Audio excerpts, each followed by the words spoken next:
ಕರ್ನಾಟಕ ರಾಜ್ಯ ಎಲ್ಪಿಜಿ ಗ್ರಾಮೀಣ ವಿತರಕರ ಒಕ್ಕೂಟದ ವತಿಯಿಂದ ಕೇಂದ್ರ ಸರ್ಕಾರ ಮತ್ತು ಆಯಿಲ್ ಮಾರ್ಕೆಟಿಂಗ್ ಕಂಪನಿಯ ನಿಯಮಗಳನ್ನು ಪಾಲಿಸದೆ ಬಂಡವಾಳಶಾಹಿ ವಿತರಕರು ನೀಡುತ್ತಿರುವ ದಬ್ಬಾಳಿಕೆ ವಿರುದ್ಧ ಅನಿರ್ದಿಷ್ಟಾವಧಿ ಮುಷ್ಕರ. ನಗರದ ಫ್ರೀಡಂ ಪಾರ್ಕ್ ಬೆಂಗಳೂರಿನಲ್ಲಿ ವಿವಿಧ ಬೇಡಿಕೆಗಳನ್ನು ಉದ್ದೇಶಿಸಿ ಅನಿರ್ದಿಷ್ಟಾವಧಿ ಮುಷ್ಕರ ನಡೆಯಿತು.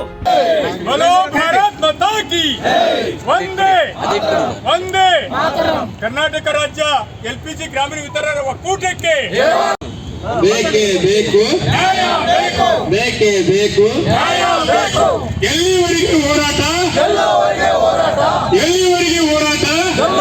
ಹೋರಾಟ, ಬೇಕೇ ಬೇಕು.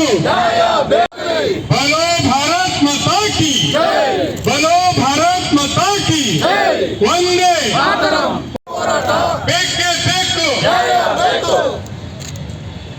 15 ಕಿಲೋಮೀಟರ್ ನಿಗದಿತ ವ್ಯಾಪ್ತಿಯನ್ನು ಮೀರಿ ಶಿಲಾಂಕಾರಿಗಳ ವಿರುದ್ಧ ಬೇಕೇ ಬೇಕು, ಬೇಕೇ ಬೇಕು. ಬಲೋ ಭಾರತ್ ಮಾತಾ ಕಿ, ಬಲೋ ಭಾರತ್ ಮಾತಾ. ಗ್ರಾಮೀಣ ವಿತರಕರ ಸಮಸ್ಯೆಗಳ ದೊಡ್ಡ ಪಟ್ಟಿಯೊಂದಿಗೆ ನಾವು ಕೇಂದ್ರ ಸರ್ಕಾರದ ಪೆಟ್ರೋಲಿಯಂ ಸಚಿವರಿಗೆ ಮನವಿನ ಒಂದು ವರ್ಷದಿಂದ ಕೊಟ್ಟಿದ್ವಿ. ಆದರೆ ಆ ವರ್ಷದಿಂದ ಮನವಿ ಕೊಟ್ಟಾಗ ನಾವು ಸ್ಪಂದಿಸ್ತೀವಿ, ನಿಮಗೆ ಮೀಟಿಂಗ್ ಕರೆದ್ಬಿಟ್ಟು ಎಲ್ಲ ವಿಚಾರಗಳು ಚರ್ಚೆ ಮಾಡಿ ನಿಮಗೆ ಯಾವ ನಿಯಮಗಳನ್ನ ಪಾಲನೆ ಮಾಡಬೇಕು ಆ ನಿಯಮಗಳನ್ನೆಲ್ಲ ಜಾರಿಗೆ ತರ್ತೀವಿ ಅಂತೇಳಿ ನಮ್ಮ ಅಧಿಕಾರಿ ವರ್ಗದವರು, ಸ್ಟೇಟ್ ಲೆವೆಲ್ ಕೋಆರ್ಡಿನೇಟ್ರು, ಇಂಡಿಯನ್ ಆಯಿಲ್ ಕಾರ್ಪೊರೇಷನ್ ಬೆಂಗಳೂರು ಇವರು ನಮಗೆ ಅವತ್ತು ನಮಗೆ ಮಾಹಿತಿ ಕೊಟ್ಟರು. ಆದರೆ ಯಾವುದೇ ಮೀಟಿಂಗ್ ಇಲ್ಲಿವರೆಗೂ ಕರೀಲಿಲ್ಲ, ಆ ವಿಚಾರವಾಗಿ ಚರ್ಚೆ ಮಾಡಲಿಲ್ಲ. ಬದಲಾಗಿ ನಮ್ಮ ಮೇಲೆ ದಬ್ಬಾಳಿಕೆ ಮಾಡ್ತಾ ಬಂದರು. ನಾವು ಪ್ರತಿ ಬಾರಿ ಮನವಿ ಕೊಟ್ಟಾಗ ಅದಕ್ಕೆ ಮೌನವೇ ಉತ್ತರ ಆಗಿದೆ. ನಾವು ಪದೇ ಪದೇ ಮನವಿ ಕೊಟ್ಟರು ಆ ಉತ್ತರ ಸಿಗಲಿದ್ದಕ್ಕೆ ಅವ್ರ ದಬ್ಬಾಳಿಕೆ ಮತ್ತು ಅವರ ಮೌನದ ವಿರುದ್ಧ ಈ ಹೋರಾಟ ಮಾಡ್ತಾಯಿದ್ದೀವಿ. ಕಾರಣ ಏನ್ರಿ ಅಂದರೆ, ನಮ್ಮ ಡಿಸ್ಟ್ರಿಬ್ಯೂಟರ್ಶಿಪ್ ಮಾಡೋವಾಗ, ಓಪನ್ ಮಾಡೋವಾಗ ನಮಗೆ 15 ಕಿಲೋಮೀಟ್ರ್ ವ್ಯಾಪ್ತಿನಲ್ಲಿ ವಿತರಣೆ ಮಾಡೋದಕ್ಕೆ ನಿಮ್ಮನ್ನು ಡಿಸ್ಟ್ರಿಬ್ಯೂಟ್ರಾಗಿ ಅಪಾಯಿಂಟ್ ಮಾಡ್ತೀವಿ ಅಂತೇಳಿ ಅಗ್ರಿಮೆಂಟ್ ಮಾಡಿಕೊಟ್ಟು ಉಳಿದವರಿಗೂ ಅದೇ ರೀತಿ ಅಗ್ರಿಮೆಂಟ್ ಮಾಡಿರ್ತಾರೆ. ಆ ಅಗ್ರಿಮೆಂಟ್ ಪಾಲನೆ ಮಾಡದೇ ಇರೋ ಯಾವುದೇ ವಿತರಕರ ವಿರುದ್ಧ ಯಾವುದೇ ಕ್ರಮ ತಗೊಳ್ಳಲ್ಲ. ಬದಲಾಗಿ ನಮ್ಮ ಮೇಲೆ ದಂಡ ಹಾಕೋದು, ನಮ್ಮ ಸಣ್ಣ ಪುಟ್ಟ ತಪ್ಪುಗಳಿಗೆ ದಂಡ ಹಾಕಿಬಿಟ್ಟು ನಮ್ಮನ್ನು ಎದುರಿಸೋದು, ನಮಗೆ ಯಾವುದೇ ನಿಯಮ ಪಾಲನೆ ಮಾಡೋಕ್ಕಾದ್ರೆ ನಮಗೆ ಮಾತ್ರ ಇರೋದು. ಹಳೆಯ ವಿತರಕರಿಗೆ ಯಾವುದೇ ನಿಯಮಗಳನ್ನ ಪಾಲನೆ ಮಾಡಲಿಲ್ಲದ್ರೆ ಯಾವುದೇ ಒತ್ತಡ ಅಥವಾ ಅವರಿಗೆ ನಿಲ್ಲಿಸೋಂಥ ಕೆಲಸನ ಅವ್ರು ಮಾಡಲಿಲ್ಲದಕ್ಕೆ ನಾವು ಈ ಹೋರಾಟ ಮಾಡಿದ್ದೀವಿ. ಅದರ ಜೊತೆಗೆ ನಾವು ಪೆಟ್ರೋಲಿಯಂ ಸಚಿವಾಲಯಕ್ಕೆ ಪ್ರಶ್ನೆ ಕೇಳಿದಾಗ, ಈ ವಿಚಾರವಾಗಿ ನಾವು ತಿಳಿಸಿದಾಗ, ಅವರು ಸೆಷನ್ನಲ್ಲಿ ಕೇಳಿರೋ ಕೆಲವು ಕರ್ನಾಟಕದ MP ಮತ್ತು ಬೇರೆ ರಾಜ್ಯದ MPಗಳು ಈ ಗ್ರಾಮೀಣ ವಿತರಕರಿಗೆ ಅಥವಾ ಹೊಸ ವಿತರಕರಿಗೆ ಏನು ತೊಂದರೆ ಆಗಿದೆ ಅಂತ ಕೇಳಿದರೆ ಅವರು ಯಾವುದೇ ತೊಂದರೆ ಆಗಿಲ್ಲ, ಯಾವುದೇ ವಿತರಕರು 15 ಕಿಲೋಮೀಟ್ರ್ ದಾಟಿಬಿಟ್ಟು ಆಚೆ ಹೋಗಿ ಸಪ್ಲೈ ಮಾಡೋದಿಲ್ಲ. ಯಾವಾಗ ಮಾಡ್ತಾರೆ ಅಂದರೆ, ಅವರಿಗೆ ಯಾವುದೇ ವಿತರಕರಲ್ಲಿ ಇಲ್ಲದಿದ್ದಾಗ ಪರ್ಮಿಷನ್ ತಗೊಂಡು ಮಾಡ್ತಾರೆ. ಪರ್ಮಿಷನ್ ತಗೊಂಡಿದ್ರೆ ಮಾತ್ರ ಹೋಗಿ ಅಲ್ಲಿ ವಿತರಣೆ ಮಾಡ್ತಾರೆ ಅಂತೇಳಿ ನಮ್ಮ ಮಾಹಿತಿ ಕೊಟ್ಟಿದ್ದಾರೆ. ಆ ಉತ್ತರ ಕೊಟ್ಟಿದ್ರೂ ನಿಯಮಗಳಲ್ಲಿ ಗೈಡ್ಲೈನಲ್ಲಿ ಇದ್ರೂ 15 ಕಿಲೋಮೀಟ್ರ್ ವ್ಯಾಪ್ತಿ ಯಾವುದೇ ನಿಯಮಗಳನ್ನ ಜಾರಿಗೆ ತರೋದಕ್ಕೆ ಅಧಿಕಾರಿಗಳು ತಯಾರಿಲ್ಲ. ಎಷ್ಟೇ ಪ್ರಯತ್ನ ಮಾಡಿದರೂ ತಯಾರಿಲ್ಲದಕ್ಕೆ ನಾವು ಈ ಹೋರಾಟಕ್ಕೆ ಇಳಿದಿದ್ದೀವಿ. ಈ ಹೋರಾಟನ ಇಲ್ಲಿಗೆ ನಿಲ್ಲಿಸೋದಿಲ್ಲ. ಅವರ ಆಫೀಸ್ ಮುಂದೆ ನಾವು ಇದನ್ನ ಕೇಳಿದ್ವಿ, ಪರ್ಮಿಷನ್ನು ಇದನ್ನು ಪ್ರೊಟೆಸ್ಟ್ ಮಾಡೋದಕ್ಕೆ. ಕೋರ್ಟ್ ಆದೇಶದ ಪ್ರಕಾರ ನಾವು ಕೊಡೋಕ್ಕೆ ಬರಲ್ಲ ಅಂತೇಳಿ ಇದು ಫ್ರೀಡಮ್ ಪಾರ್ಕಲ್ಲಿ ಮಾಡಿ ನೀವು ಅಂತ ಹೇಳಿದ್ದಾರೆ. ಮುಂದಿನ ದಿನಗಳು ಇಲ್ಲಿ ಮಾಡಿದ್ದೀವಿ. ಈಗ ಮುಂದಿನ ದಿನಗಳಲ್ಲಿ ಇದಕ್ಕೂ ಅವರು ಬಗ್ಗದಿದ್ದರೆ ನಾವು ನಮ್ಮ ಭಾಗದಲ್ಲಿ ಗ್ಯಾಸ್ ವಿತರಣೆ ಮಾಡೋದಕ್ಕೆ ನಿಯಮ ಮೀರಿ ಯಾರು ಬರ್ತಾ ಇದ್ದಾರೋ ಅವರನ್ನು ಮ್ಯಾನ್ ಹ್ಯಾಂಡ್ಲಿಂಗ್ ಅಂದರೆ ನಾವೇ ಹಿಡಿತೀವಿ. ಯಾವ ಅಧಿಕಾರಿನೂ ಹಿಡಿಯೋಕ್ಕೆ ತಯಾರಿಲ್ಲ ಅಂದಮೇಲೆ ನಾವೇ ನಮ್ಮ ಹಕ್ಕಿಗೆ ನಾವು ಹೋರಾಟ ಮಾಡಲೇಬೇಕು. ಆದ್ದರಿಂದ ನಾವು ನಮ್ಮ ಏರಿಯಾದಲ್ಲಿ ಬಂದು ಯಾವುದೇ ದೂರದ ಆ ನಿಯಮ ಮೀರಿ ಮಾಡೋ ಈ ಗ್ಯಾಸ್ ವಿತರಕರ ಗಾಡಿಗಳನ್ನು ತಡೆ ಹಿಡಿಯೋದು ಯಾವ ಹೋರಾಟಕ್ಕೂ ಅವರು ಯಾವುದೇ ಕ್ರಮಕ್ಕೂ ನಾವು ಜಗ್ಗದೆ ಆ ಗಾಡಿಗಳನ್ನು ಹಿಡಿದು ಸಪ್ಲೈ ಮಾಡೋದನ್ನು ನಿಲ್ಲಿಸಿ ನಮ್ಮ ಹಕ್ಕನ್ನು ಉಳಿಸ್ಕೊಳ್ತೀವಿ ಅಂತೇಳಿ ಈ ಮೂಲಕ ನಾನು ಹೇಳ್ತಾ ಇದ್ದೀನಿ.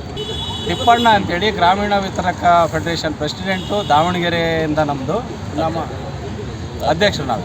ಮಹತ್ವಾಕಾಂಕ್ಷೆಯ ಯೋಜನೆಯಾದಂಥ ಉಜ್ವಲ ಯೋಜನೆ ಅಂದರೆ ಗ್ರಾಮೀಣ ಹೆಣ್ಣು ಮಕ್ಕಳಿಗೆ ಸುಲಭವಾಗಿ ಈ ಸಿಲಿಂಡರ್ ಸರಬರಾಜು ಆಗಲಿ ಅನ್ನೋ ಉದ್ದೇಶದಿಂದ ಮಾನ್ಯ ಪ್ರಧಾನಮಂತ್ರಿಗಳು 2018ನೇ ಇಸ್ವಿಯಲ್ಲಿ ಭಾಳಷ್ಟು ಭಾರತ ದೇಶದಾದ್ಯಂತ ಗ್ರಾಮೀಣ ವಿತರಕರನ್ನು ನೇಮಿಸಿಕೊಳ್ಳಲಿಕ್ಕೆ ಒಂದು ಪ್ರಕಟಣೆಯನ್ನು ಹೊರಡಿಸಿದರು.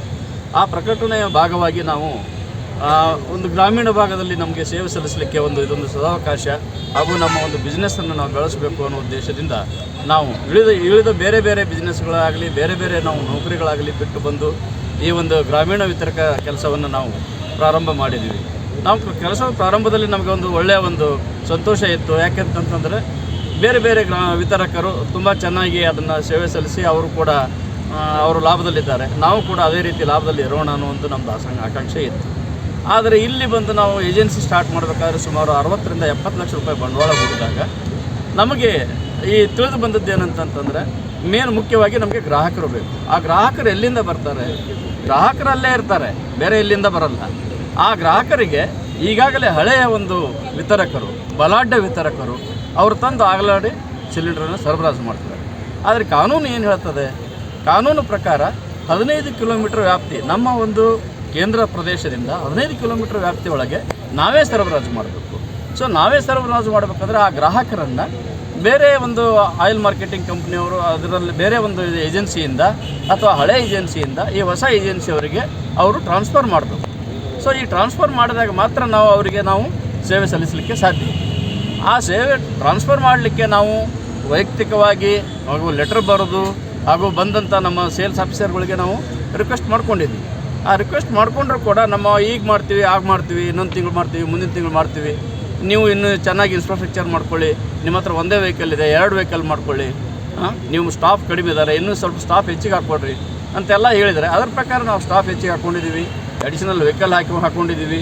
ನಮಗೆ ಏನು ಬೇಕಾದಂಥ ಒಂದು ಸರಬರಾಜು ಮಾಡಲಿಕ್ಕೆ ಬೇಕಾದಂಥ ಎಲ್ಲ ಇನ್ಫ್ರಾಸ್ಟ್ರಕ್ಚರನ್ನು ನಾವು ಡೆವಲಪ್ ಮಾಡ್ಕೊಂಡಿದ್ದೀವಿ.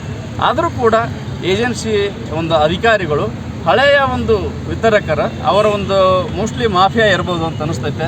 ಅವರೆಲ್ಲ ಒಂದು ಮಾಫಿಯಾಕ್ಕೆ ಬಗ್ಗೆ ನಮಗೆ ಯಾವುದೇ ಒಂದು ಈಗ ಗ್ರಾಹಕರನ್ನು ವರ್ಗಾವಣೆ ಮಾಡದೇ ಇರೋದರಿಂದ ಈ ನಾವು ಗ್ರಾಮೀಣ ವಿತರಕರಿಗೆ ನಾವು ಸುರಕ್ಷಿತ ಸೇವೆಯನ್ನು ಕೊಡಲಿಕ್ಕೆ ನಮ್ಮ ಕಡೆ ಆಗ್ತಾಯಿಲ್ಲ. ಯಾಕೆ ಆಗ್ತಾಯಿಲ್ಲ ಅಂತಂತಂದರೆ ಅಲ್ಲಿ ದೂರದಿಂದ ಸುಮಾರು 70-75 ಕಿಲೋಮೀಟರ್ ದೂರದಿಂದ ವಿತರಕರು ಬಂದು ಇಲ್ಲಿ ಬಂದು ಅವರಿಗೆ ಸಿಲಿಂಡರ್ ಸರಬರಾಜು ಮಾಡ್ತಿದ್ದಾರೆ. ಇದರಿಂದ ಏನಾಗ್ತದೆ?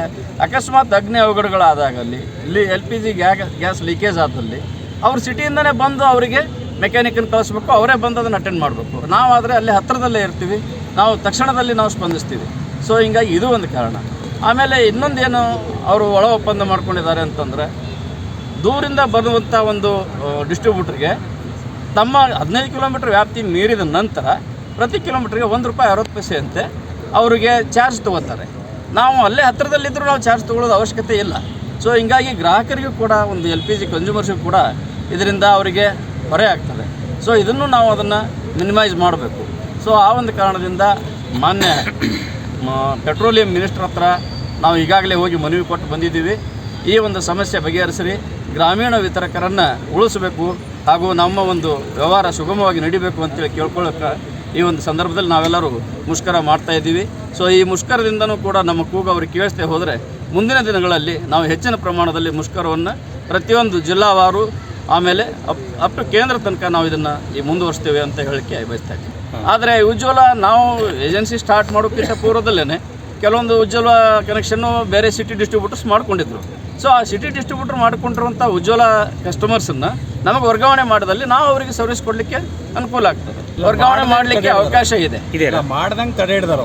ವರ್ಗಾವಣೆ ಮಾಡಲಾರ್ದಂತೆ ಸಿಟಿ ಡಿಸ್ಟ್ರಿಬ್ಯೂಟರ್ಸು ಅವರಿಗೆ ಅವ್ರನ್ನ ತಡೆ ಹಿಡಿದು ಶಿಕ್ಷಣ ಹಾಕ್ಸಿದ್ದಾರೆ, ಕಂಡೀಷನ್ ಹಾಕಿ ಅವ್ರ ವರ್ಗಾವಣೆ. ಅವರೇ ಯಾವುದೇ ಗ್ರಾಮೀಣ ಇವರು ಉಜ್ವಲ ಗ್ರಾಹಕರು ಯಾರೋ ವರ್ಗಾವಣೆ ಆಗೋದಿಲ್ಲ. ಅವರು ಏಜೆನ್ಸಿ ಬೇರೆ ಏಜೆನ್ಸಿ ಕೇಳ್ತಾರೆ, ಆ ಬೇರೆ ಏಜೆನ್ಸಿ ಕೇಳೋದನ್ನು ಟ್ರಾನ್ಸ್ಫರ್ ಅಂತ ಕನ್ಸಿಡರ್ ಮಾಡಿ ಅವರಿಗೆ ಟ್ರಾನ್ಸ್ಫರ್ ಇದೆ ಬೇರೆ ಏಜೆನ್ಸಿ ಆಫ್ ಮಾಡ್ಕೊಳಕ್ಕೆ ಅವಕಾಶ ಕೊಡೋದಿಲ್ಲ. ಯಾಕೆ ಅಂದರೆ ಅವರ ವ್ಯವಹಾರ ಕಟ್ಟಾಗುತ್ತೆ, ಅವ್ರಿಗೆ ಬರೋ ಮಾಫಿಯಾದ ಮಾಮೂಲಿ ಬರೋದಿಲ್ಲ ಅನ್ನೋದು ಅವರ ಉದ್ದೇಶ. ಇತ್ತಿತ್ತಲಾಗಿ ಕೇರಳದಲ್ಲಿ ಒಬ್ಬ ಆಯಿಲ್ ಮಾರ್ಕೆಟಿಂಗ್ ಕಂಪ್ನಿ ಸೇಲ್ಸ್ ಆಫೀಸರ್ನ ಹಿಡಿದು ಶಿಕ್ಷೆ ಕೊಟ್ಟರು, ಅವರಿಗೆ ಜೈಲಿಗೆ ಕಳಿಸಿದ್ರು. ಯಾಕೆ ಕಾರಣ ಅಂತಂತಂದರೆ ಅವರು ಈ ಕನ್ಸ್ಯೂಮರ್ಸನ್ನು ಟ್ರಾನ್ಸ್ಫರ್ ಮಾಡಲಿಕ್ಕೆ 10 ಲಕ್ಷ ರೂಪಾಯಿ ಕಮಿಷನ್ ತೊಗೊಂಡಿದ್ರು ದೊಡ್ಡ ಡಿಸ್ಟ್ರಿಬ್ಯೂಟರ್ ಹತ್ರ. ಸೊ ಈ ಒಂದು ನ್ಯೂಸ್ ಪೇಪರಲ್ಲಿ ಟ್ರಾನ್ಸ್ಫರ್ ಮಾಡದೇ ಇರೋದಕ್ಕೆ 10 ಲಕ್ಷ ರೂಪಾಯಿ ಕಮಿಷನ್ ತೊಗೊಂಡು ಗ್ರಾಮೀಣ ವಿತರಕರಿಗೆ ಟ್ರಾನ್ಸ್ಫರ್ ಮಾಡಲಿಲ್ಲ. ಸೊ ಹಿಂಗಾಗಿ ಅದು ಏನೈತಲ್ಲ ಲೋಕಾಯುಕ್ತರ ಗಮನಕ್ಕೆ ಬಂತು, ಅದನ್ನು ಹಿಡಿದ್ರು. ಸೊ ಇದರಿಂದ ಏನು ಗೊತ್ತಾಗ್ತದೆ ಅಂತಂದರೆ ಅದರಲ್ಲೂ ಕೂಡ ಕರಪ್ಷನ್ ನಡೆದೈತೆ ಅನ್ನೋದು ಗೊತ್ತಾಗ್ತದೆ. ನಮಗೆ ಗ್ರಾಹಕರ ವರ್ಗಾವಣೆ ಆಗಿಲ್ಲ. ಏನಾಗ್ತಿದೆ ಅಂತಂದರೆ ನಾವು ಹಾಕಿರೋ ಬಂಡವಾಳಕ್ಕೆ ನಮಗೆ ತಕ್ಕಂಥ ಆದಾಯ ಬರ್ತಾ ಇಲ್ಲ, ಭಾರಿ ಕಷ್ಟ ಆಗ್ತಿದೆ. ಫೈನಾನ್ಷಿಯಲ್ ತುಂಬ ತುಂಬ ಲಾಸ್ ಆಗ್ತಿದೆ. ಇದ್ರ ಬಗ್ಗೆ ನಾವು ಭಾರಿ ಮನವಿ ಮಾಡ್ಕೊಂಡಿದ್ದೀವಿ, ನಮಗೆ ಕನೆಕ್ಷನ್ ಕೊಡಿ, ನಮಗೆ ಭಾರಿ ನಡೆಸೋಕ್ಕಾಗ್ತಿಲ್ಲ. ಯಾಕಂದರೆ ಬಂಡವಾಳ ಹಾಕಿ ಯಾವ ಥರ ವಾತಾವರಣ ಆಗ್ಬಿಟ್ಟಿದೆ ಅಂದರೆ ಸಿಕ್ಕಾಕೊಂಡಿರೋ ವಾತಾವರಣ ಆಗಿದೆ, ಉಸಿರು ಕಟ್ತಿದೆ ನಮಗೆ. ದಯಮಾಡಿ ಇದರಿಂದ ಬಚಾವ್ ಮಾಡಿ ನಮಗನ್ನ ಅನುಕೂಲ ಮಾಡಿಕೊಡಿ ಅಂದರೆ ಯಾವುದೇ ಥರ ಅಂಥ ಸಹಾಯಸ್ತ ಕಂಪ್ನಿಯಿಂದ ಆಗಲಿ ಎಲ್ಲೂ ಸಿಗ್ತಾಯಿಲ್ಲ. ಹಾಗಾಗಿ ಹತಾಶ ಭಾವನೆಯಿಂದ ನಾವು ಇಲ್ಲಿ ಬಂದು ಹೋರಾಟ ಮಾಡ್ತಾಯಿದ್ವಿ. ಇದಕ್ಕೊಂದು ರೂಪರೇಷೆ ಕೊಟ್ಟು ನಮಗೊಂದು ಅನುಕೂಲ ಮಾಡಿಕೊಟ್ರೆ ಭಾರಿ ಅನುಕೂಲ ಆಗುತ್ತೆ ಅಂತ ಹೇಳ್ಬಿಟ್ಟು ನಾವು ಎಲ್ಲ ಈ ಮುಖಾಂತರವಾಗಿ ನಾವು ಮನವಿ ಮಾಡ್ಕೊತಾ ಇದ್ದೀವಿ. ಮುಂದಿನ ದಿನಗಳಲ್ಲಿ ನೋಡ್ತೀವಿ, ಇದ್ರ ಮೇಲೂ ನಮಗೆ ನ್ಯಾಯ ಸಿಗ್ತಿಲ್ಲ ಅಂತಂದರೆ ಮುಂದಿನ ದಿನಗಳಲ್ಲಿ ಮತ್ತೆ ಹೋರಾಟನ ಮುಂದುವರಿಸಬೇಕಾಗತ್ತೆ. ಆ ನಿರ್ಧಾರವಾಗಿ ನಾವು ಇವತ್ತಿಗೆ ಬಂದು. ನನ್ನ ಹೆಸರು ರಾಮಕೃಷ್ಣ ಅಂತ, ಚಾಮರಾಜನಗರ ಜಿಲ್ಲೆ ಹನೂರು ತಾಲೂಕು PG ಪಾಳ್ಯ, ಲಿಖಿತ್ ಕೃಷ್ಣ ಇಂಡಿಯನ್ ಗ್ರಾಮೀಣ ವಿತರಕ್ ಅಂತ. ನಾನು 2018ರಲ್ಲಿ ಗ್ಯಾಸ್ ಡಿಸ್ಟ್ರಿಬ್ಯೂಟರ್ ಆಗಿ ನೇಮಕ ಮಾಡಿದ್ರು ಕೇಂದ್ರ ಸರ್ಕಾರದವರು. ನೇಮಕ ಮಾಡಿದಂಥ ಸಂದರ್ಭದಲ್ಲಿ ನಮ್ಮ ಇದ್ದಂಥ ಎಲ್ಲ ಬೋರ್ಡನು ಆಫೀಸೆಲ್ಲ ಎಲ್ಲನೂ ಇಷ್ಟೇ ದಿನದೊಳಗಡೆ ಕಟ್ಟಬೇಕು ಅಂತ ಹೇಳಿ OMC ಅವರು ನಮಗೆ ಒತ್ತಡ ಹಾಕಿದ್ರು. ಆ ಒತ್ತಡ ಹಾಕಿದ ಸಮಯದಲ್ಲೂ ನಾವು ಅಷ್ಟೇ ದಿನದೊಳಗಡೆ ನಾವು ಎಲ್ಲನೂ ಕಟ್ಟಿದಂಥ ಸಂದರ್ಭದಲ್ಲಿ ನಮಗೆ ಟ್ರಾನ್ಸ್ಫರ್ ಕೊಡ್ತೀವಿ ಅಂತ ಹೇಳಿ ನಮಗೆ ಈಗ ಕಸ್ಟಮರ್ ಇರೋದು 6 ಜನ ಕಸ್ಟಮರ್ ಮಾತ್ರ ಇರೋದು. 6 ವರ್ಷದಿಂದ ನನಗೆ ಇಲ್ಲಿವರೆಗೂ ಒಂದು ಕಸ್ಟಮರು ನಮಗೆ ಕೊಟ್ಟಿಲ್ಲ. ಆ ಏಜೆನ್ಸಿ ಮಾಡಿದಂಥ ಸಂದರ್ಭದಲ್ಲಿ ನಮ್ಮ ಮನೆಯವರು ನನಗೆ ಪಾರ್ಟ್ನರು, ಏಜೆನ್ಸಿಗೆ ಪಾರ್ಟ್ನರು. ನಾವು ನಮ್ಮ ಬಂಡವಾಳ 60 ಲಕ್ಷದಿಂದ 70 ಲಕ್ಷ ಬಂಡವಾಳ ಆಗಿದೆ. ಬಂಡವಾಳ ಹಾಕಿದ ಹೊತ್ತಿಗೆ ನಮ್ಮ ಮನೆಯವರು BP ಶುಗರ್ ಬಂದು ನಮ್ಮ ಮನೆಯವರು ಯಾವುದಕ್ಕೂ ಲಾಭ ಬರಲಿಲ್ಲ, ಎಲ್ಲ ಪೂರ್ತಿ ನಷ್ಟದಲ್ಲೇ ಇದ್ದೀವಿ. ನಾವು ಈಸ್ಕೊಂಡಿರೋಂಥ ಹಣಕ್ಕೆ ಬಡ್ಡಿ ಕಟ್ತಾ ಇದ್ದೀವಿ. ನಮ್ಮ ಮನೆಯವ್ರಿಗೆ ಆರೋಗ್ಯ ಹದಗೆಟ್ಟು ನಮ್ಮ ಮನೆಯವ್ರಿಗೆ ಈಗ ಬೆಂಗಳೂರು ಜಯದೇವ ಹಾಸ್ಪಿಟ್ಲಲ್ಲಿ ಟ್ರೀಟ್ಮೆಂಟ್ ಕೊಡಿಸ್ತಾ ಇದ್ದೀವಿ, ಹಾರ್ಟ್ ಆಪ್ರೇಷನ್ಗೆ 2 ವರ್ಷದಿಂದ. ನಮ್ಮ ಪರಿಸ್ಥಿತಿ ಹಿಂಗಾಗಿದೆ. ನಾನು ಸುಮಾರು ಬಾರಿ UOC ಆಫೀಸರ್ಸ್ ಹತ್ರ ರಿಕ್ವೆಸ್ಟ್ ಮಾಡಿದೆ, ಲೆಟ್ರ್ ಕೊಟ್ಟೆ, ಕೇಂದ್ರ ಸರ್ಕಾರಕ್ಕೆ ಪ್ರಧಾನಮಂತ್ರಿಗಳಿಗೆ ಲೆಟ್ರ್ ಬರೆದೆ, ಮತ್ತು ಪೆಟ್ರೋಲಿಯಂ ಮಿನಿಸ್ಟ್ರಿಗೆ ಲೆಟ್ರ್ ಬರೆದೆ, ರಾಷ್ಟ್ರಪತಿಗಳಿಗೆ ಲೆಟ್ರ್ ಬರೆದೆ. ಯಾವುದೇ ಥರವಾದ ನಮಗೆ ಭರವಸೆ ಇಲ್ಲ, ಉತ್ತರ ಕೊಡಲಿಲ್ಲ. ಅದರಿಂದ ಈ ಥರ ನಮಗೆ ಲಾಸ್ ಆಗಿದೆ ಗ್ಯಾಸ್ ಏಜೆನ್ಸಿ ಮಾಡಿ. ಅದರಿಂದ ನಾವು ಹೋರಾಟಕ್ಕೆ ಇನ್ನೇನು ದಾರಿ ಇಲ್ಲ ಅಂತ ಹೇಳಿ ನಾವು ಹೋರಾಟ ಮಾಡಬೇಕಂತ ಪರಿಸ್ಥಿತಿ ಅನಿವಾರ್ಯ. ಅದರಿಂದ ಹೋರಾಟ ಮಾಡ್ತಿದ್ದೀವಿ. ಮುಂದಿನ ದಿನಗಳಿಗೆ ನಮಗೇನಾದರೂ ಟ್ರಾನ್ಸ್ಫರ್ ಕೊಡಲಿಲ್ಲ ಅಂತಂದರೆ ನಾವು ಹೋರಾಟ ಮಾಡೋಕ್ಕೆ ನಾವು ಸಿದ್ಧರಿದ್ದೀವಿ. ಹಾಗಾಗಿ ನಮ್ಮ ಏಜೆನ್ಸಿಗೂ ಈಗ ಕೊಡುವಂಥ ಏಜೆನ್ಸಿಗೂ 50 ಕಿಲೋಮೀಟ್ರ್ ಡಿಸ್ಟೆನ್ಸು, 50-60 ಕಿಲೋಮೀಟ್ರ್ ಡಿಸ್ಟೆನ್ಸಿಂದ ನಮಗೆ ತಂದು ಗ್ಯಾಸ್ ಕೊಡ್ತಿದ್ದಾರೆ. ನಮ್ಮ ಏಜೆನ್ಸಿ ಆದಂಥ ಸಂದರ್ಭದಲ್ಲಿ ವಾರದಲ್ಲಿ 1 ದಿವಸ ಗ್ಯಾಸನ್ನು ಕೊಡ್ತಿದ್ರು. ನಮ್ಮ ಏಜೆನ್ಸಿ ಆದಮೇಲೆ ವಾರದಲ್ಲಿ 3 ದಿವಸ ಕೊಡ್ತಿದ್ದಾರೆ. ಒಂದು HPC gas agency Madhuvanahalli Kollegal taluk, ಇನ್ನೊಂದು Ramapura gas agency, Ramapura Darshini gas agency Ramapura Hanur taluk, ಇನ್ನೊಂದು Hanur town BPC gas agency, Siddeshwara gas agency Madhuvanahalli 50 kilometre ಇಲ್ಲಿಂದ ತಂದು ಗ್ಯಾಸನ್ನ ಕೊಡ್ತಾಯಿದ್ದಾರೆ. ನಾವು ಮುಂದಿನ ದಿನದಲ್ಲಿ ನಮಗೇನಾದ್ರೂ ಟ್ರಾನ್ಸ್ಫರ್ ಕೊಡಲಿಲ್ಲ ಅಂತಂದರೆ ನಾವು ಗಾಡಿಗಳನ್ನು ಅಕ್ರಮವಾಗಿ ಯಾರು ಕೊಡ್ತಾಯಿದ್ದಾರೋ ಅವು ಗಾಡಿಗಳನ್ನ ನಾವು ಹಿಡಿತೀವಿ, ಕಾನೂನಿಗೆ ಒಪ್ಪಿಸ್ತೀವಿ ನಾವು ಅಂತ ನಾನು ಮನವಿ ಮಾಡ್ತಿದ್ದೀನಿ.